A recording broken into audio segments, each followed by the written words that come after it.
Greetings and welcome to Pop Culture Beasts Halloween Horror Picks.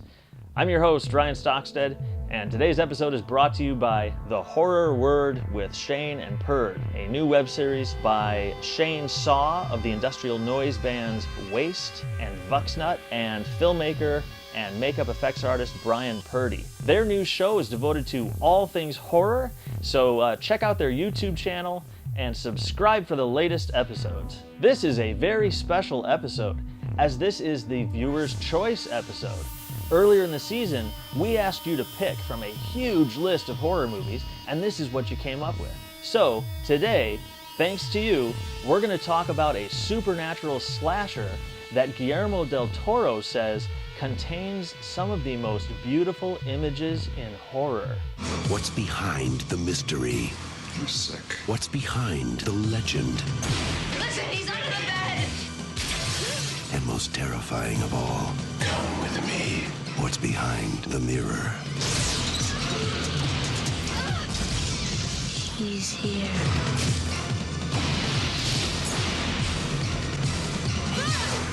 Candyman.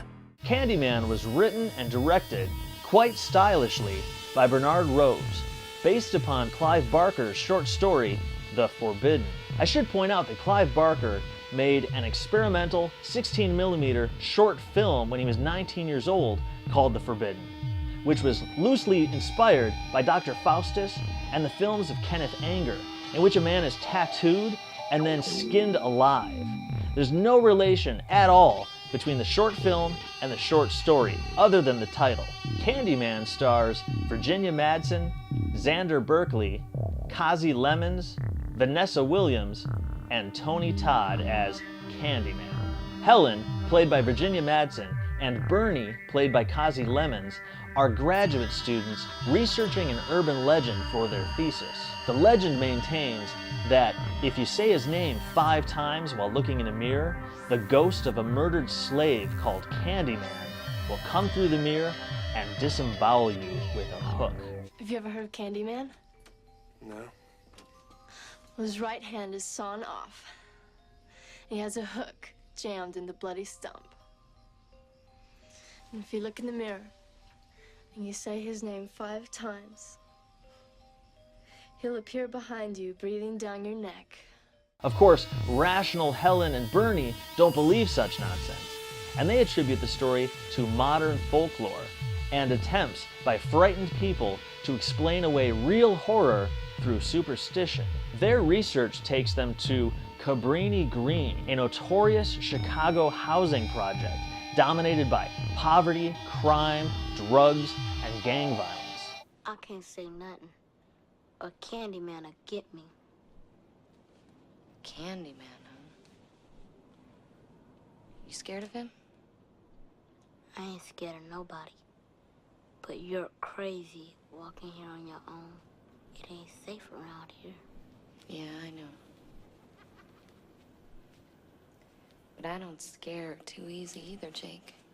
Before long, Helen attracts the wrath of a drug dealer and murderer who uses the Candyman name to terrorize the people of Cabrini Green. Come on, let me go.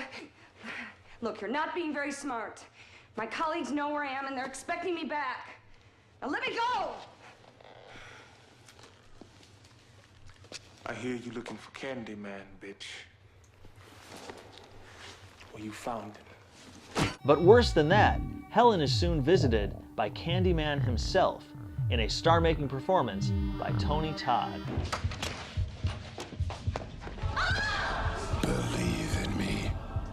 Be my victim.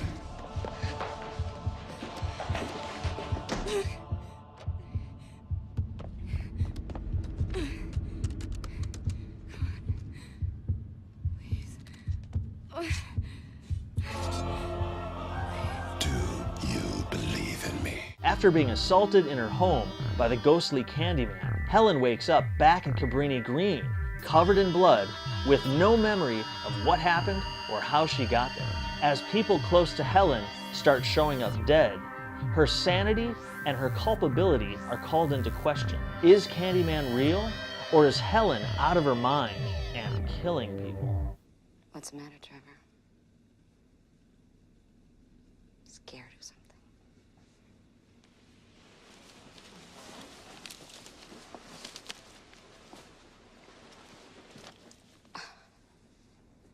Candyman was actually shot in the real Cabrini Green housing projects of Chicago, adding an element of authenticity and depth to the film. By setting the story at Cabrini Green, a place that generates its own urban legends, especially amongst the more wealthy residents of Chicago, the film draws parallels between the modern folklore of the movie and the scare stories that we, the members of the audience, tell each other in real life. Now that's Cabrini Green, not that you'd recognize it today. Yeah, no kidding. I won't even drive past there. Heard a kid got shot there the other day. Every day. Candyman is notable for featuring a black slasher killer, and there was some concern at the time of its release that the project might be construed as racist. But Tony Todd has stated that black audiences have embraced the film, not surprisingly, as it's very, very good. Candyman fits in nicely amongst other black horror movies, such as J.D.'s Revenge, Sugar Hill, The People Under the Stairs, Tales from the Hood, and of course, Blackula. But Candyman is certainly the scariest of them all. They will say that I have shed innocent blood. What's blood for, if not for shedding? With my hook for a hand, I'll split you from your groin to your gullet.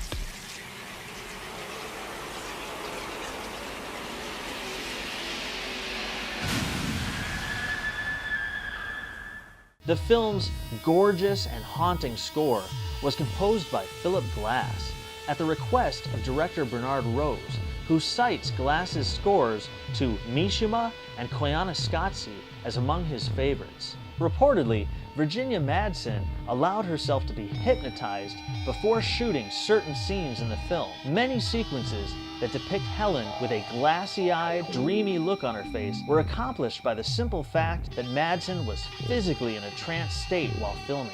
Candyman is an unforgettable, stylishly made horror film, and arguably one of the best horror movies of the 90s. If you're looking to watch a truly frightening supernatural slasher this Halloween, have a look at Candyman. Surprisingly, there doesn't seem to be a US Blu-ray of Candyman yet. There is, however, a Region B Blu-ray that's out of print. Otherwise, your best bet is probably the DVD special edition that Sony Pictures put out back in 2004. That's the version that I have. It has a lot of great special features, and there's really nothing wrong with it. It's fine.